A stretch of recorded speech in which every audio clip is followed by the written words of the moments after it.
Olá, pessoal. Paulo fez o que Yahushua, Jesus, jamais faria e que nunca mandou fazer. Criou uma religião hierárquica que impede o acesso direto a ele, nos termos hebraicos originais. Essa nossa conversa de hoje vai ser em vários blocos. Vamos começar aqui explicando o fundamento da ruptura paulina. No nosso último vídeo, desvendamos uma verdade impactante. Por que o título Paulo, o Anticristo, a autocondenação de um evangelho contra Jesus é, historicamente, a consequência de suas próprias obras, ações e doutrinas. Vimos como a teologia paulina representou uma ruptura fundamental com o judaísmo de Jesus e a lei, Torá. Hoje vamos aprofundar esse entendimento. Para compreender como Paulo conseguiu criar uma religião tão diferente e hierárquica, longe da mensagem de Jesus, precisamos mergulhar na origem das palavras e dos conceitos. Vamos, portanto, neste vídeo voltar ao início, a pureza da mensagem de Yehoshua, Jesus, em seu contexto hebraico original. O livro de Matitiahu, traduzido como Mateus, escrito em hebraico por judeus e para judeus, nos mostra Jesus não como fundador de uma nova religião, mas como o Mashiach, o Messias de Israel, que veio para restaurar e reinterpretar a Torá e a Halahá. Vamos explicar esses conceitos. Infelizmente, as traduções e a helenização acabaram gerando distorções que nos afastaram dessa pureza original, pavimentando o caminho para o que Paulo criou. Como introdução, vamos falar sobre essa questão da linguagem e da autenticidade. Há um ponto crucial na história que frequentemente é esquecido. A mensagem original de Jesus, o Messias judeu, e a crença que hoje conhecemos como cristianismo. Para entender a fundo essa diferença, precisamos ir além das traduções e mergulhar nas palavras hebraicas. Yehoshua, traduzido como Jesus, falava e vivia aplicando o texto hebraico da Tanar. Nunca usou a Septuaginta grega. Isso é óbvio, ululante. Paulo, que nasceu na cidade de Tarso, por sua vez, operava num mundo já moldado pela Septuaginta. Essa distinção é vital. Jesus, a Tanar viva. No meu livro dos detritos aos manuscritos, o estudo dos capítulos 5 a 7 da reconstrução hebraica de Matitiahu, Mateus, nos mostrou um Jesus profundamente enraizado na tradição judaica. Ele não veio para abolir a lei, a Torá. Ao contrário, ele a viveu, a ensinou e a aprofundou, sempre questionando as interpretações literais que perdiam o foco na vida e na qualidade de vida das pessoas. As suas críticas buscavam resgatar o verdadeiro espírito da lei, priorizando a valorização do ser humano, a diversidade humana e o respeito por ela, além da equidade, da inclusão, conforme já previsto na Tanakh. Ele discutia a halahá. Halahá é o caminho a seguir dentro da lei judaica, mas com uma visão de misericórdia e chesed, são duas palavras que nós vamos explicar em hebraico. Em primeiro lugar, ele defendia a vida humana acima do ritualismo cego. A sua mensagem era um chamado ao verdadeiro e autêntico cumprimento e obediência da Torá.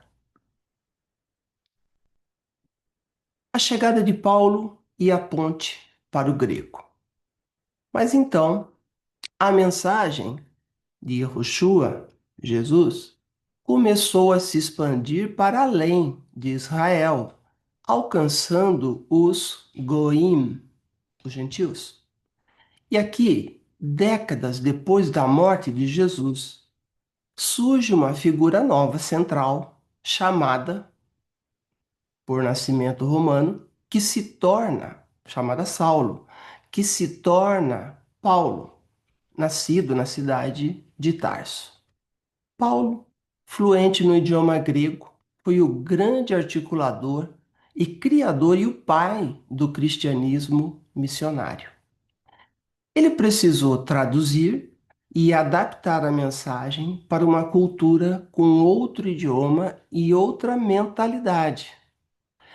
Essa tradução, entre aspas, aconteceu não apenas nas palavras, inclusive com neologismos, mas nos conceitos. E é aqui que as nuances começam a se perder. O significado das palavras halahá versus nomos. Halahá hebraico, nomos grego. Vamos aos exemplos mais claros. Yahushua, Jesus, ensinava sobre a halahá, que significa caminho a seguir. A lei prática e oral, que guiava e guia a vida judaica. Era um sistema vivo, em constante debate e aplicação. Na Septuaginta e nos escritos de Paulo, essa palavra é traduzida como nomos, ou simplesmente lei. O que se perdeu? A riqueza da halahá como um modo de vida, como uma tradição contínua e a complexidade de suas discussões. Nomos, no idioma grego, é uma lei mais abstrata, um conjunto de regras, como outra qualquer. O significado das palavras Chesed versus misericórdia barra graça.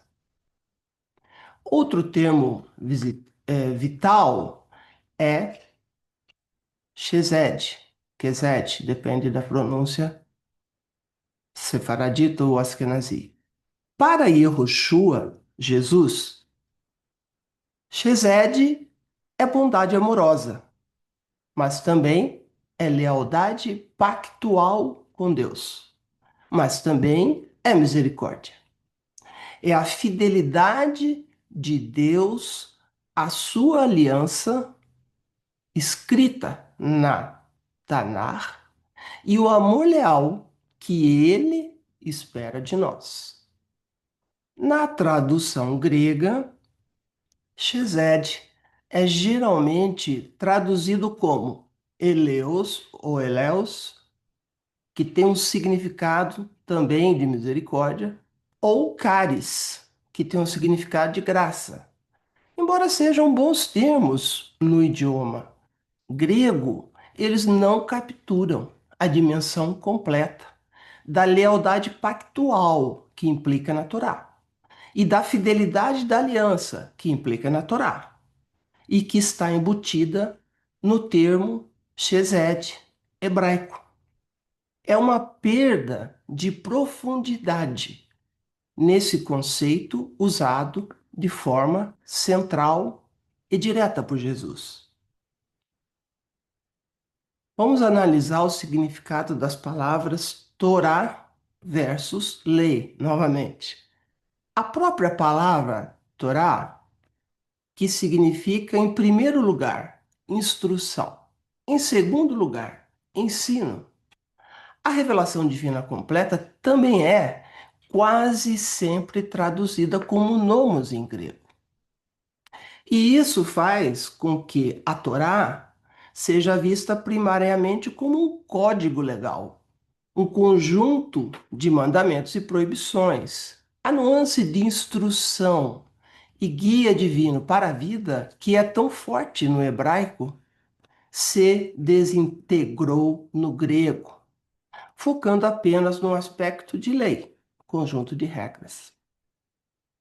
Vamos analisar o significado das palavras nefesh e ruach versus alma e espírito no grego. No hebraico, nefesh é a essência barra alma, vida, ser, o indivíduo completo, incluindo seu corpo. Ruach é espírito, vento, sopro, frequentemente a força de vida ou o espírito de Deus. No grego, são psique e pneuma. Essa tradução grega, embora comum, muitas vezes introduziu uma visão dualista, herdada da filosofia grega, onde alma e espírito são mais separados do corpo do que na compreensão hebraica, que via o ser humano de uma forma mais completa, mais holística.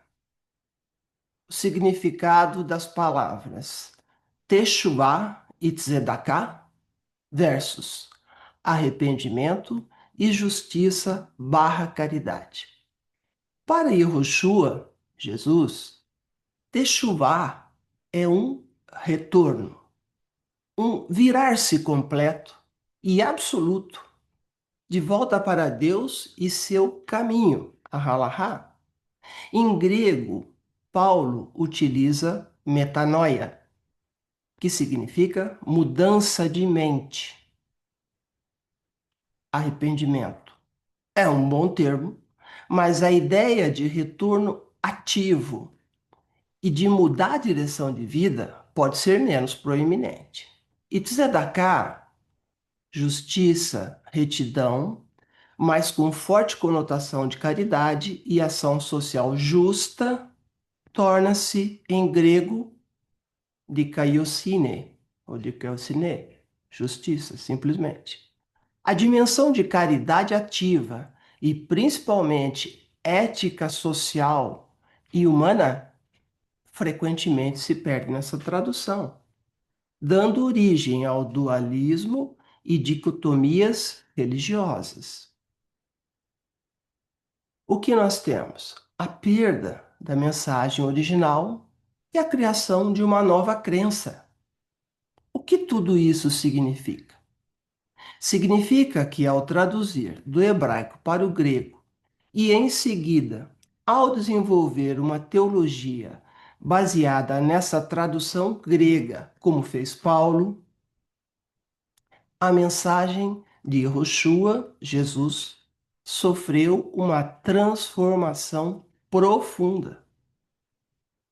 O cristianismo de Paulo, ao enfatizar a salvação pela fé sem as obras da lei, desvinculou-se completamente do contexto judaico e dos ensinamentos diretos de Yehoshua, Jesus, de uma maneira que ele jamais fez, sequer sugerindo essa possibilidade ou alternativa para ninguém.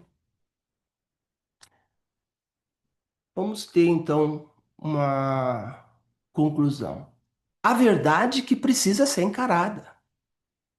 Primeiro, Paulo criou uma religião e Yehoshua, Jesus, não. Sim, sejamos sinceros, honestos e justos. Os ensinos de Paulo, quando comparados com a Torá e a Halahá de Yehoshua, Jesus, são para muitos opostos e inconciliáveis. Ele fez o que Jesus jamais faria e que nunca mandou fazer.